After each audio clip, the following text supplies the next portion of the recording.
most of the people actually go for a copy paste approach. What supposing they are into the manufacturing of electronic goods. So what they will do is they will look at other electronic products being sold in the market, take a copy from the packaging and get their product back. Actually, the approach should be just reverse of it. The item to be sold or to be marketed should be assessed first for the kind of packaging it requires. The durability, the support, weight of the product, everything should be judged. Then the transit time. How much time does it take to reach the customer? What are the kinds of transportation pressures the product undergoes? And then a packaging should be designed. So actually, packaging designing and packaging manufacturing to that specific design is a specific scientific process. So nobody wants to adopt that. They just want to go for a copy paste approach and use the packaging as such. That is why it is being taken as a low priority item. Anybody can do it. Well, actually, it is not so. Just like logistics, same way they feel that logistics is also anybody's job. Anybody can just call a truck and send the material. While it is not so, it is also a scientific. It also requires a scientific approach and a process. So same way, same thing goes for the packaging also. That is why it is a low priority item in today's industry. Well, it deserves a better place, but unfortunately, it's not like that.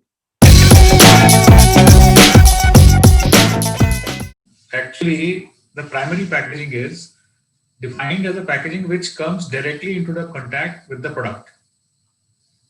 Means the first packaging item, like for a, say, if you go for a wall clock being packed, then the polythene bag in which the watch is kept is basically the primary packaging material. Then the carton in which watch is kept, the clock is kept, is also the primary packaging. The packaging which goes with the item, like it goes into the hands of the customer, that is the primary packaging. First definition is it remains in touch with the product. Secondly, that primary packaging carries the product into the consumer's hands. Now, whatever we do after that, supposing we put the clocks into a bigger carton, say 10 clocks into a carton, then that carton becomes a secondary packaging. Then the tape we use to seal that carton is also a secondary packaging. Then supposing we are using pallets to store those cartons, that is also sometimes it is called a tertiary packaging, but normally we include it into a secondary packaging. So that is how you define the primary and the secondary packaging. Just like in case of chips being sold in the market, potato chips. So the pouch in which you take the chips from the shop, that is the primary packaging. The bottled water which you buy from the shop, the bottle itself is the primary packaging. Water is the product inside, while the bottle is the primary packaging. Then everything after that, the carton, the shrink pack, everything becomes secondary packaging. So this is how you define the secondary and the primary packaging. And as per your question, both type of packaging have equally important role to play for delivery of the safe delivery of the product to the customer. In case you feel that primary packaging is not designed properly, secondary packaging actually cannot protect it later on. And same goes for the secondary packaging. If you invest too much time, effort, money on designing the primary packaging, and your secondary packaging is not good, then the product also, in this case also, the product will not reach the customer safely. So both are equally important. So you need to design, primary packaging is basically designed with the aim of attracting the customer. Like a potato chips pouch, you will find it all flashy, all colorful, and all graphics made on it. While the carton, which is used to transport many such bags or pouches, is a simple carton. So it is a secondary packaging. But supposing the pouch is very good and the carton is bad, it gets damaged en route. then what will happen? The pouches will get damaged, or some pouches will get damaged in the transit.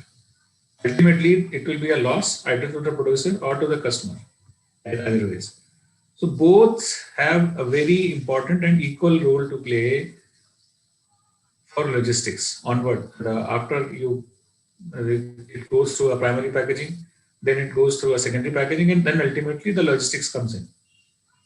And then the customer gets a product. So if either of the packaging is not good, then your product will not reach safely. It will not serve the required purpose. So both play an important role. So both have a role to play. So attention should be given to both type of packagings when designing. Yeah. This is my take. That most of the people start with a copy paste approach. They don't want to invest much on packaging design. They just go for the solutions which are available off the shelf in the market and start packaging their products. Only when they grow in volume and they face complaints from the market that they go for consultants. Then they feel the requirement of the consultants who could design better packaging for them. So it could be either coming from complaint from the customer or because of the damages being reported from the market, then they have the need to go to a consultant and get the packaging design. So if they go in the beginning, then what will happen is that they will have to budget a lot for packaging design and consultation. I think that is the stumbling block. But then, if the approach changes in the market, then consultants will also consider this and start maybe with a telescopic approach in mind that they could charge less in the beginning and then charge more when the business grows. That could be the approach which could rectify the situation in future. But organizations actually they start with a copy paste approach only. Like a person who wants to enter into a ceiling fan manufacturing today, what will they do? They will just what they'll do. They'll go to the market, look about the packaging which is being used, then approach the packaging manufacturers and say, okay, you make a packaging for me. This is my ceiling fan. You design the packaging. So what they'll do? They'll just copy paste from the previous manufacturer and supply the box, not paying much attention to the weight and everything of the product which is being transported. So that is how it all begins. So the approach is not different. Say if you go to a corporate who have already experienced or they've gone through the learning curve, so they would have a packaging design and development team there in-house within their office. So that is how they obviate going to the consultants every time. But smaller business need to say consult a team or a consulting team for every time they want to design or make a product. That is basically the difference.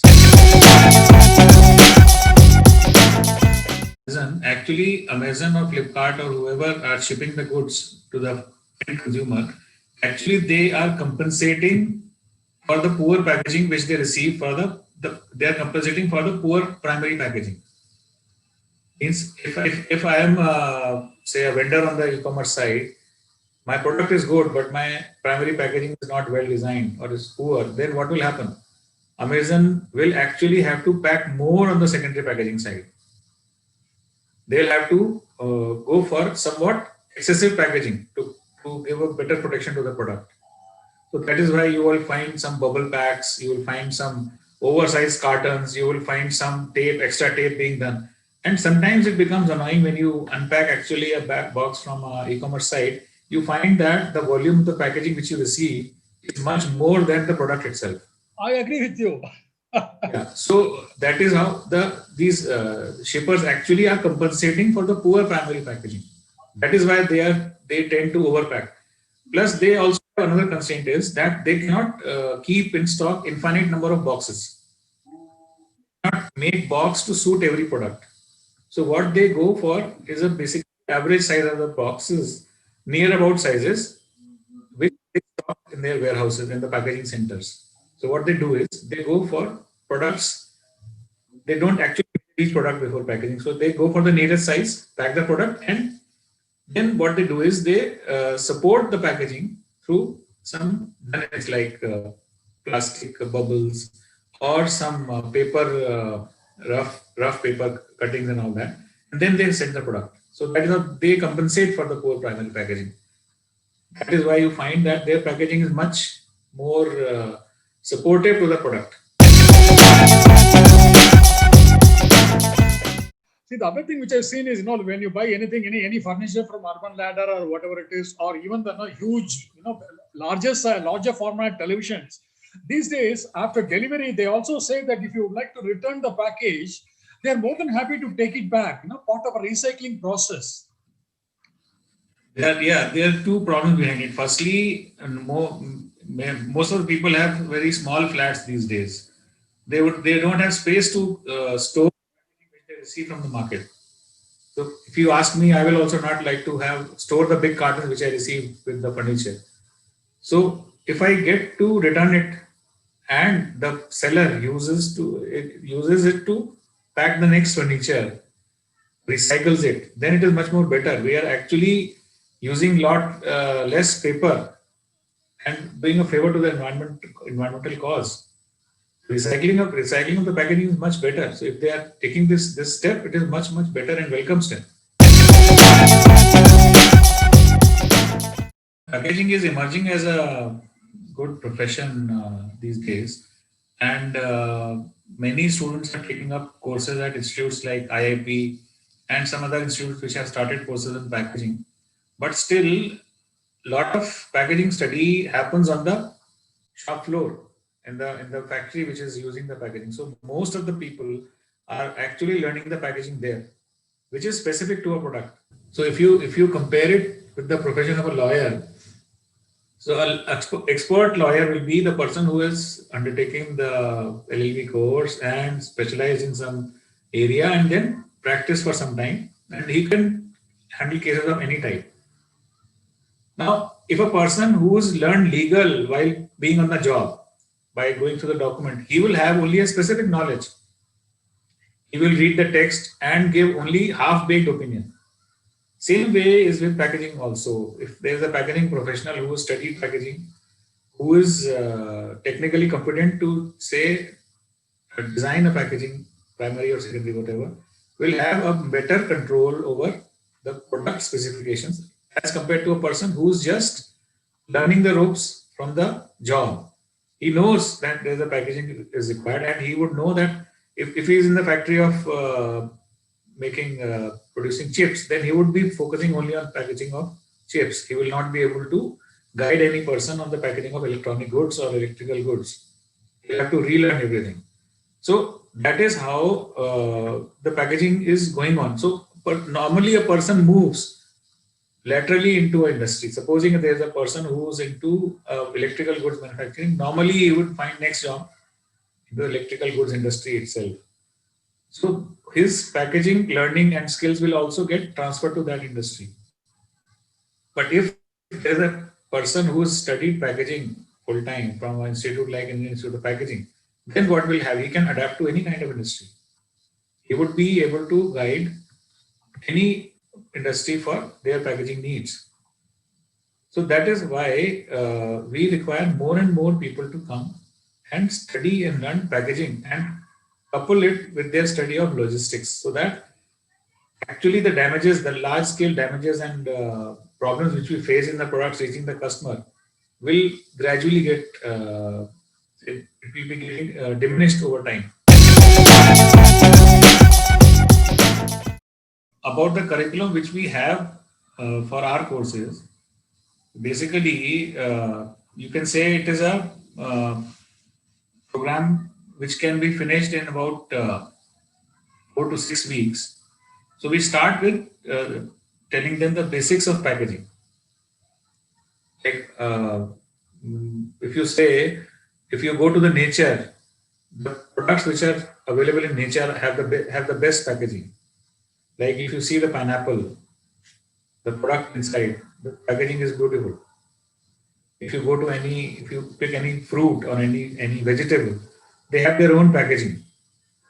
If you have seen you commonly you have been living in NCR for some years, I think.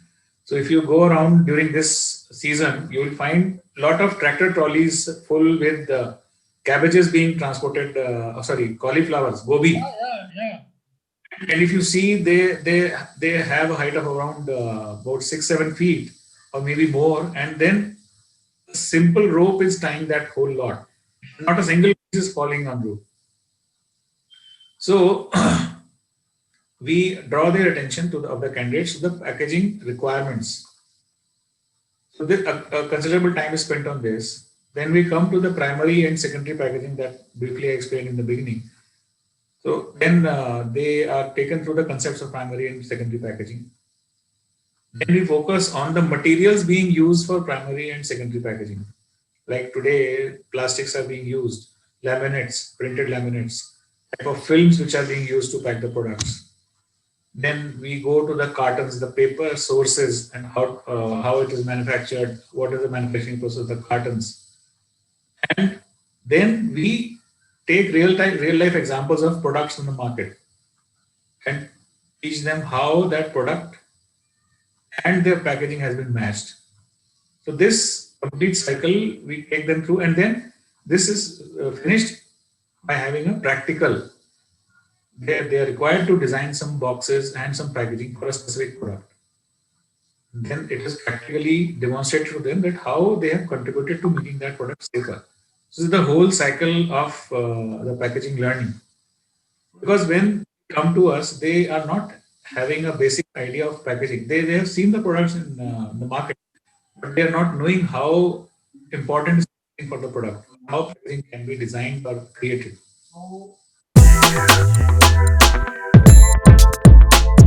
If we talk about FMCG industry like Unilever, PNG or GSK or some other products, then they are cost centric because their margin is very less. But if we go to pharma industry, they pay a lot of attention towards packaging. Only a select group of people, if I'm right, it's about 25 of them around the world were shortlisted to come in person to present the prototype to Mr. Elon Musk himself.